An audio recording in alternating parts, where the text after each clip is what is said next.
Andhra Pradesh intermediate board 2025-26 విద్యా సంవత్సరానికి కొత్త మాస్ మార్కులు సవరించిన సబ్జెక్టు విధానాన్ని ప్రకటించింది.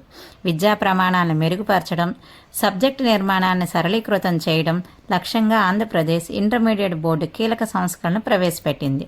కొత్త పాస్ ప్రమాణాలు.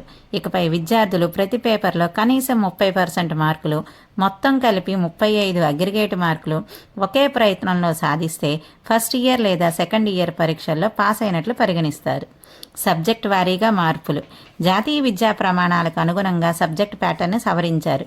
ఈ మార్పుల ఉద్దేశం విద్యార్థుల అభ్యాస ఫలితాలను మెరుగుపరచడం, అవసరమైన అకాడమిక్ ప్రమాణాలను అందించడం. మ్యాథ్స్లో మార్పులు. మ్యాథ్స్ 1A అండ్ 1B కలిపి ఒకే పేపర్గా మార్చారు.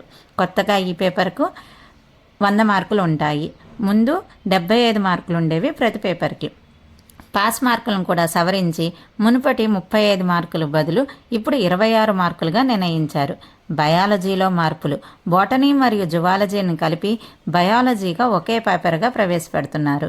బోటనీ నుంచి 43 మార్కులు, జువాలజీ నుంచి 42 మార్కులు, మొత్తం 85 మార్కులు ఉంటాయి.